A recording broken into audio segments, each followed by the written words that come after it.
디지털 세상의 안전, 그 근간에는 아주 중요한 아이디어가 하나 숨어 있는데요. 오늘은 바로 그 이야기, 그리고 그걸 가능하게 한 두 거인에 대해 한번 파헤쳐 보겠습니다. 자, 한번 이런 상상을 해볼까요? 우리가 사는 이 디지털 세상에서는 모든 걸 복사하고 붙여넣을 수 있잖아요. 그런데 어떻게 이게 진짜고 아무도 손대지 않은 원본이라고 믿을 수 있을까요? 그 답은 바로 해시 함수라는 개념에 있습니다. 이게 뭐냐면요. 어떤 데이터든 간에 그걸 대표하는 고유한 디지털 지문을 만들어내는 거예요. 우리가 매일 쓰는 비밀번호부터 저 멀리 블록체인까지 이 디지털 세상의 신뢰는 사실 여기서부터 시작되는 겁니다. 해시가 이렇게 대단한 데에는 세 가지 마법 같은 특징이 있기 때문인데요. 첫째, 입력 데이터가 책 한 권 분량이든 딱 한 글자든 결과물인 해시 값의 길이는 항상 똑같아요. 둘째, 입력값에서 점 하나만 바꿔도 결과값은 완전히 다른 모습으로 확 바뀌어버립니다. 이걸 눈서태 효과라고 부르는데 정말 적절한 비유죠? 그리고 마지막으로 결과값만 보고는 원래 입력값이 뭐였는지 알아내는 게 사실상 불가능해요. 바로 이 특징들 덕분에 데이터가 위조되지 않았는지 확인하고 우리 비밀번호도 안전하게 지킬 수 있는 거죠. 자, 바로 이 지점에서 우리의 첫 번째 거인, 라이프 머클이 등장합니다. 머클은요, 단순히 해시 함수 자체에만 관심을 둔 게 아니었어요. 이걸로 대체 뭘 만들 수 있을까? 이걸 어떻게 활용할 수 있을까? 바로 그 가능성에 집중했던 진짜 비전가였죠. 머클의 천재성은 정말 놀라워요.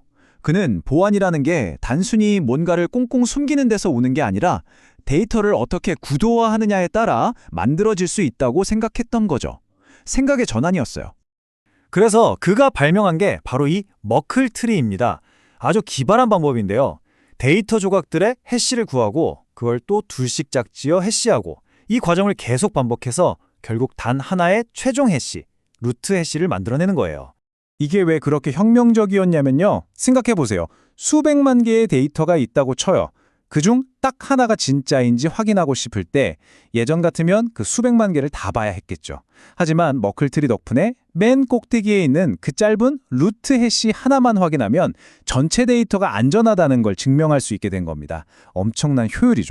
자, 머클이 이렇게 멋진 고층 빌딩의 청사진, 그러니까 설계도를 그렸다면 이제 누군가는 실제로 건물을 지을 튼튼한 자재를 만들어야겠죠?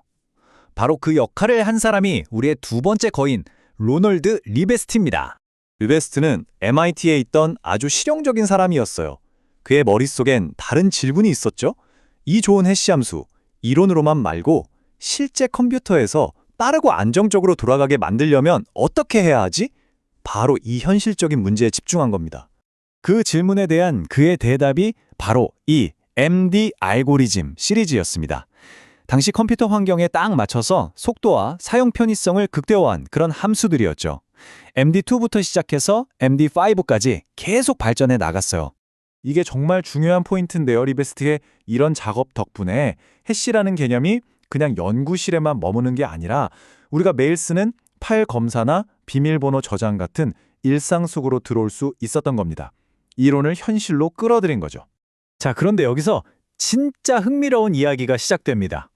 뭐냐면요, 이 두 사람, 머클과 리베스트는 사실 같이 일한 적이 거의 없어요. 공동 논문? 그런 것도 쓴 적이 없죠. 그런데도 정말 신기하게 각자 따로 한 연구가 마치 짠 것처럼 완벽하게 맞아떨어진 거예요. 머클은 해시를 어떻게 사용할지에 대한 큰 그림, 즉 구조를 만들었고, 리베스트는 그 구조를 움직이게 할 핵심 부품, 즉 해시를 어떻게 계산할지에 대한 엔진을 만든 셈이죠. 이 둘의 관계가 워낙 상징적이라서요. 암호학자들 사이에서는 이런 유명한 말이 있을 정도예요. 머클이 무대를 만들자 리베스트가 그 위에서 연주를 시작했다. 정말 멋진 비유 아닌가요? 물론 이 엄청난 시너지가 처음부터 인정받았던 건 아니에요. 사실 머클이 대학원생 시절에 이런 아이디어를 처음 발표했을 때 학계 반응은 정말 차가웠습니다. 비현실적이다, 증명도 부족하다, 쓸모없다, 이런 혹평을 받았죠. 결국 이 두 사람은 같은 문제를 다른 각도에서 보고 있었던 거예요. 머클은 어떻게 하면 중앙기관 없이도 신뢰를 만들 수 있을까라는 거대한 질문을 던졌고, 리베스트는 어떻게 하면 이 해시 계산을 컴퓨터에서 빠르고 정확하게 할 수 있을까라는 현실적인 질문을 던졌던 거죠. 이 둘의 조합이 워낙 강력하고 보편화되다 보니까 나중에는 전문가들 사이에서 이런 농담까지 생겨났어요. 그냥 머클트리에 리베스트 해시 얹으면 웬만한 시스템은 다 안전해져. 이 농담 하나가 그들의 영향력이 얼마나 대단했는지를 보여주는 거죠. 자, 그럼 이 두 거인의 의도치 않았던 협업이 지금 우리가 사는 세상에는 구체적으로 어떤 모습으로 남아있을까요? 이론이 어떻게 현실이 되었는지 한번 보죠. 그 유사는 정말 명확하게 드러납니다. 머클이 만든 트리 구조는 비트코인이나 이더리움 같은 블록체인의 심장이 됐고요. 림베스트가 만든 MD 알고리즘은 계속 발전해서 지금 우리가 쓰는 인터넷을 안전하게 지켜주는 SHA 알고리즘의 조상이 됐죠. 더 나아가서 영지식 증명 같은 최첨단 기술의 바탕에도 이 두 사람의 아이디어가 깔려 있습니다. 정말 과장 없이 말해서 만약 이 두 사람이 없었다면 우리가 지금 알고 있는 현대 암호학 그리고 탈중앙화된 신뢰라는 개념 자체가 아예 존재하지 않았을지도 모릅니다. 결국에 그들이 함께 의도하진 않았지만 함께 만들어낸 건 단순한 컴퓨터 함수 그 이상이었어요. 그럼 이 이야기의 진짜 핵심, 우리가 마지막으로 곱씹어봐야 할 건 뭘까요? 바로 이겁니다. 해시는 신뢰를 압축하는 장치다. 그들의 작업이 우리에게 준 선물은요, 단순히 데이터를 몇 글자로 요약하는 기술이 아니었어요. 눈에 보이지 않는 신뢰라는 개념 그 자체를 이 짧은 문자열 안에 압축해서 담아내는 방법을 알려준 겁니다. 그리고 그 발견이 우리의 디지털 세상을 영원히 바꿔놓은 거죠.